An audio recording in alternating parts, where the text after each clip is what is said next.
నమస్కారం నా పేరు బాలా బీసీఎన్ న్యూస్ కి స్వాగతం ముందుగా ముఖ్య అంశాలు టిట్కో గృహాల విషయంలో గత ప్రభుత్వ విధానం దారుణం కనీస సౌకర్యాలు కల్పించకుండా నిర్లక్ష్యం వహించారంటూ మంత్రి ఫారూక్ ఆరోపణ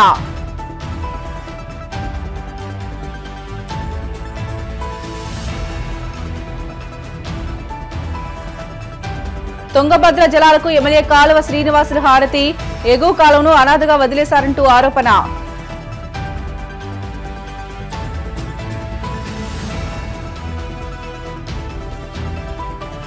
సీసీ రోడ్డుకు అసెంబ్లీ స్పీకర్ అయ్యన్న పాత్రుడు శంకుస్థాపన తంటికొండ వెంకటేశ్వర స్వామిని దర్శించుకుని విశేష పూజలు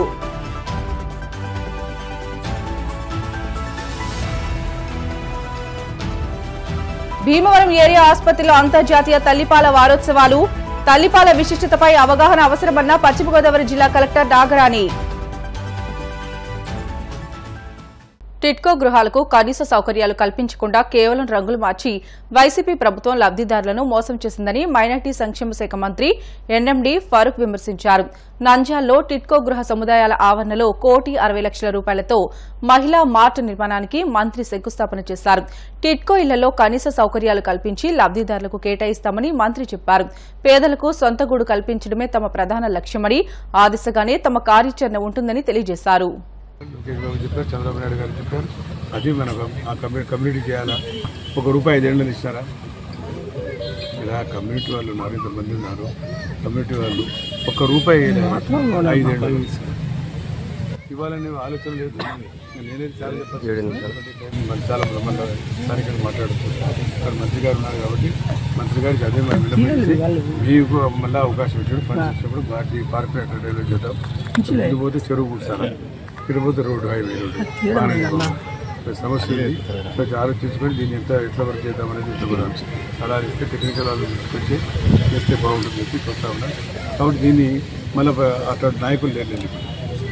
ఎందుకంటే అంతా మేమే కడతామని చెప్పి రామచంద్రరావు గారికి అర్థమైంది. ఆ రోజుల్లో నేనే కడతాను సార్ తెలుసు కదా. మేము ₹1 కట్టే పార్క్ పరిస్థితి దారుణంగా ఉంది. పార్క్ కూడా సవాల్ ఇస్తే వద్దండి, సవా డబ్బులు మేమే కడతామండి. అది కట్టిందే చచ్చింది. ఎందుకంటే తెలుసు కాబట్టి అట్లా లేకుండా డెవలప్ చేస్తాం. ప్రాంతం డెవలప్ కావాలా. కాబట్టి మంత్రి గారు రావడం చాలా సంతోషం అని చెప్పి మంత్రి గారికి స్వాగతం పలుకుతూ మరి ఈ కార్యక్రమం మొదటిసారిగా ఈ కార్యక్రమంగా చేసాం. నెక్స్ట్ వేరే కార్యక్రమం వాటి అవకాశం ఇచ్చినందుకు మరి స్థానికంగా సోదరులందరికీ అనంతపురం జిల్లా రాయదుర్గం నియోజకవర్గం బొమ్మనహాల్ మండలం ఆంధ్ర సరిహద్దు 105వ కిలోమీటర్ వద్ద తుంగభద్ర జలాలకు ఎమ్మెల్యే కాలువ శ్రీనివాసులు గంగపూజ నిర్వహించి స్వాగతం పలికారు. గత వైసీపీ పాలనలో మరమ్మతులు చేయకుండా తుంగభద్ర ఎగువ కాలువను అనాథగా వదిలేశారని కాల్వ విమర్శించారు. రైతుల సంక్షేమం దృష్ట్యా అధికంగా నీటి విడుదలకు తాము ప్రయత్నిస్తున్నట్లు తెలియజేశారు. జిల్లా అంతటికీ తాగు సాగునీరు అందిస్తూ వరదాయినిగా తుంగభద్ర నిలుస్తుందని అన్నారు. అనంతపురం జిల్లా సాగునీరు తాగునీటి అవసరాలు తీర్చే వరప్రసాదిని తుంగభద్ర ఎగువ కాలువ. మనం ఇక్కడ చూస్తూ ఉన్నాం. కర్ణాటకలో ఆధునీకరణ పనులు పూర్తయి అక్కడి వరకు నీళ్లు బాగా వస్తున్నాయి.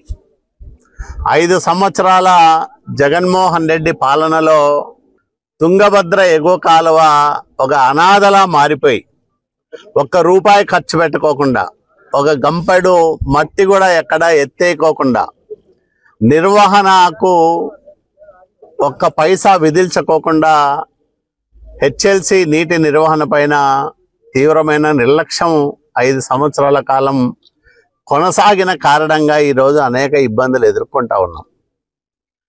మొన్ననే నేను అసెంబ్లీలో కూడా ఈ విషయం పైన ప్రశ్న వేసి జలవనరుల శాఖ మంత్రి నిమ్మల రామానాయుడు గారు హామీ ఇచ్చే విధంగా చూశాం. ఈ ఏడాది తుంగభద్ర రిజర్వాయరు పొంగి పొర్లి ప్రవహిస్తూ ఉంది. 26 టీఎంసీల పైగా మన వాటా మనకు అందుతుంది. ఇంకా ఎక్కువ నీళ్లు తెచ్చుకునేదానికి మేము తగిన శ్రద్ధ చూపుతాం. రైతులందరికీ కూడా నేను ఒకటే విజ్ఞప్తి చేస్తా ఉన్నా. ఈ వ్యవస్థ వర్షానికి తోడుగా నీటిని సరఫరా చేయడానికి రూపొందించిన వ్యవస్థ. అయితే వర్షాలు సక్రమంగా కురవడం లేదు.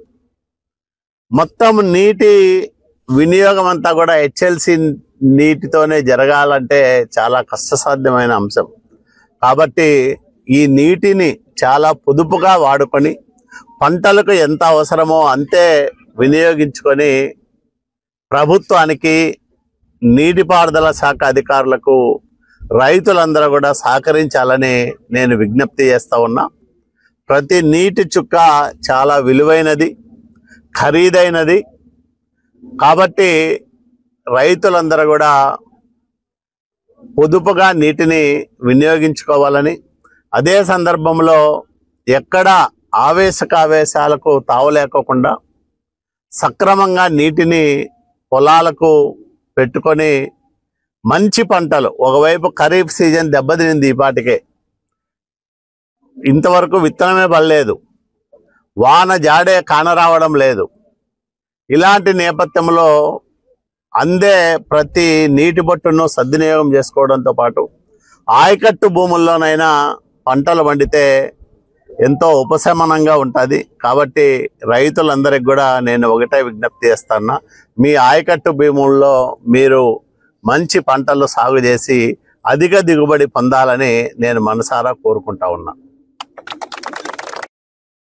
మంత్రులు, ఎమ్మెల్యేల ఆధ్వర్యంలో పింఛన్ల పంపిణీ పండుగ వాతావరణంలో ఉత్సాహంగా జరిగింది. అన్నమయ్య జిల్లాలో మంత్రి రామ్ ప్రసాద్ వివిధ గ్రామాల్లో పింఛన్ల పంపిణీ చేశారు.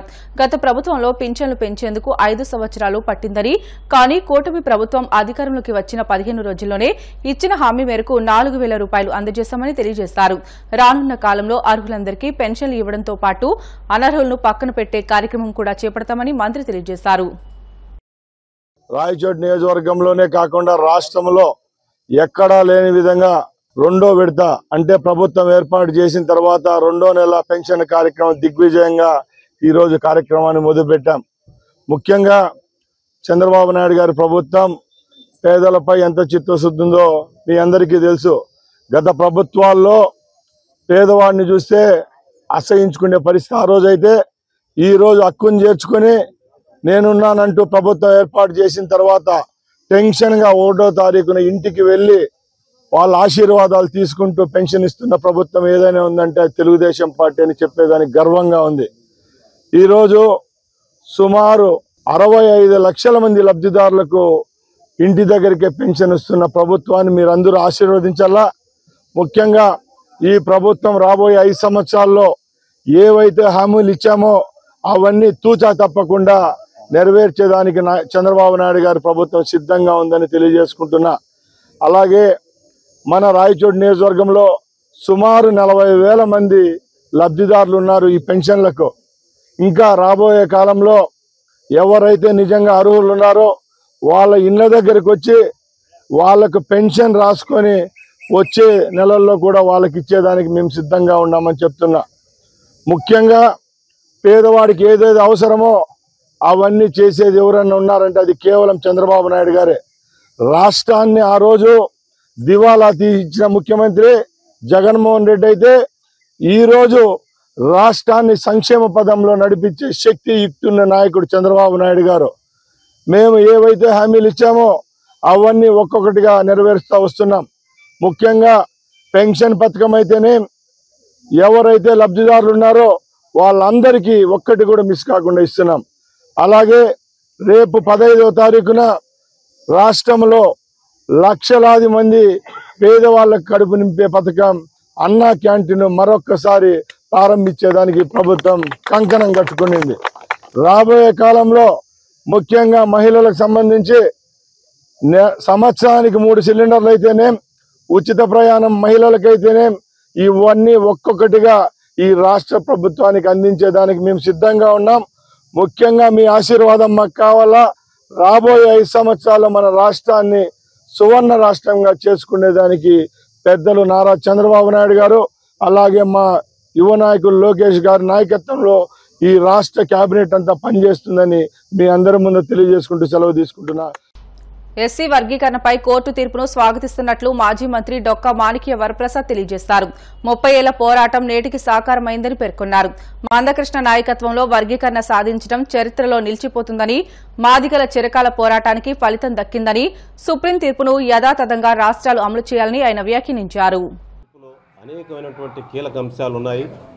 ఆ అంశాలన్నీ కూడా అడ్రస్ చేయడం జరుగుతూ ఉంది. వర్గీకరణకి ఇంత సపోర్టు, ఇంత సుప్రీంకోర్టు న్యాయ వ్యవస్థ ఇంత మెజారిటీతో జడ్జిమెంట్ చెప్పడం అనేది ఒక సామాజిక న్యాయ చరిత్రలో ఒక చాలా హిస్టారికల్ డెసిషన్. అదే సందర్భంలో ఈ కృషికి, ఈ వర్గీకరణ ఉద్యమంలో కీలక పాత్ర పోషించినటువంటి అందరికీ చరిత్రలో చాలామంది దీనికి నాయకత్వం వహించారు. మొదటగా చెప్పాలంటే చాలామంది పూర్వీకులు ఉన్నారు. సదాలక్ష్మి గారు, వెంకటస్వామి గారు, మందా జగన్నాథం గారు, వీళ్ళంతా ఉన్నారు. ఆ తర్వాత కృష్ణమాది గారి నాయకత్వం వచ్చిన తర్వాత ఆయన నాయకత్వంలో పెద్ద ప్రజా ఉద్యమంగా మారి గత 30 సంవత్సరాలుగా దేశ రాజకీయాల్లో ఒక సామాజిక ఉద్యమాలకు కొత్త చరిత్రని, కొత్త అర్థాన్ని ఇచ్చినటువంటి ఎంఆర్పిఎస్ నాయకత్వం అని చెప్పి దానిలో చాలామంది పనిచేశారు, చాలామంది ప్రాణత్యాగం చేశారు, చాలామంది ఈ వర్గీకరణ కాజు కోసం చాలా జీవితాలను అర్పించారు, కుటుంబాలని త్యాగం చేశారు. అలాంటి వాళ్ళందరికీ ఈ తీర్పు విజయం దక్కుతుందని చెప్పి తెలియజేస్తున్నాం. దీనిలో మొదటిగా కృష్ణమాది గారికి ఈ తీర్పుని ఆయన కూడా దీనిలో ప్రథమ పాత్ర పోషించాడు. అదే సందర్భంగా ముఖ్యమంత్రి చంద్రబాబు నాయుడు గారు కూడా ఆ రోజు 2000 సంవత్సరంలో కంబైన్డ్ స్టేట్లో ఈ వర్గీకరణని చట్టరూపం తెచ్చి 4 సంవత్సరాలు ఇంప్లిమెంట్ చేయడం జరిగింది. అప్పుడు 2004లో సుప్రీంకోర్టు దీన్ని కొట్టివేయడం జరిగింది. ఇప్పుడు 7గురు ధర్మాసనం, అప్పుడు 5గురు ధర్మాసనం కొట్టివేసింది. ఇప్పుడు 7గురు ధర్మాసనం దీన్ని ఇంప్లిమెంట్ చేయడం జరిగింది, అవకాశం ఇచ్చింది ఇప్పుడు. అందువల్ల ఈ సందర్భంగా అందరికీ ధన్యవాదాలు. ముఖ్యంగా చంద్రబాబు నాయుడు గారికి, మోడీ గారికి, అంటే బీజేపీకి, కూటమి ప్రభుత్వానికి కేంద్రంలోనూ రాష్ట్రంలోనూ దీనికి మద్దతు ఇచ్చిన అన్ని పార్టీలకి, ఈవెన్ కాంగ్రెస్ పార్టీ కూడా దీనికి మద్దతు ఇచ్చింది. దాదాపు అన్ని పార్టీలు మద్దతు ఇచ్చాయి. దీంట్లో ఒక ఎక్సెప్ట్ వైసీపీ పార్టీ తప్పితే అన్ని పార్టీలు దీనికి మద్దతు ఇచ్చాయి. అన్ని పార్టీలకు కూడా గౌరవంగా అందరూ మాదిగ జాతి తరఫున, సామాజిక న్యాయం తరఫున ధన్యవాదాలు తెలియజేస్తాను. అదే సందర్భంగా దీంట్లో ఈ తీర్పులో ఎవ్వరు గెలిచింది లేదు. ఈ తీర్పులో భారత రాజ్యాంగం గెలిచింది. ఈ తీర్పులో భారత రాజ్యాంగంతో పాటు బాబాసాహెబ్ అంబేద్కర్ గెలిచాడు. అంబేద్కర్ యొక్క సిద్ధాంతం గెలిచింది. అంబేద్కర్ ఏ విధంగా అయితే అదో పూనా ప్యాక్ట్లో మహాత్మా గాంధీతో దళితుల కోసం ఏ విధంగా అయితే పోరాడాడో ఆ లాజిక్కే, ఆ సూత్రమే దీంట్లో కూడా అప్లై అవుతుంది. ఆ రోజు ఆయన వర్గీకరణ కావాలని అంబేద్కర్ గారు గాంధీ గారితో కొట్లాడాడు. ఈరోజు సుప్రీంకోర్టులో అందరూ దళిత సమాజం మొత్తం కూడా ఈ వర్గీకరణ కోసం పోరాడి గెలిచింది. దీనిలో విజయం అందరి పాత్ర ఉంది. సమాజంలో అన్ని వర్గాలు సపోర్ట్ చేసింది. ఇది ఒక్క ఎస్సీలే కాదు, బీసీలు, ఓసీలు అన్ని వర్గాలు వర్గీకరణ కాదు న్యాయమైంది, ఎవరి వాటా వాళ్ళు తీసుకోవాలి అని చెప్పి అందరూ కూడా సమర్థించడం జరిగింది. ఇప్పుడు బీసీలో ఆల్రెడీ గత 40 ఏళ్ళుగా ఇంప్లిమెంటేషన్ జరుగుతుంది. బీసీలో ఏబీసీడీ వర్గీకరణ ఉంది. అదే ఎస్సీలో కూడా ఇంప్లిమెంట్ చేయడానికి ఈరోజు సుప్రీంకోర్టు గ్రీన్ సిగ్నల్ ఇచ్చింది. ఈ తీర్పు వెలువడిన సందర్భంగా దీనిలో కృషి చేసిన ప్రతి ఒక్కరికి, త్యాగదనులందరికీ కూడా మేము ధన్యవాదాలు తెలియజేస్తా ఉన్నాం. అనకాపల్లి మెయిన్ రోడ్లోని జ్యువెలరీ తయారు చేసే షాపులో భారీ అగ్ని ప్రమాదం చోటు చేసుకుంది. ఈ ప్రమాదంలో షాపులో ఉన్న ఫర్నిచర్, 60,000 రూపాయల నగదు పూర్తిగా కాలిపోయినట్లుగా షాపు యజమాని కసింకోట రాజా వాపోయారు. ఈ ప్రమాద విషయం తెలుసుకున్న ఫైర్ సిబ్బంది చేరుకుని మంటలను అదుపులోకి తీసుకువచ్చారు.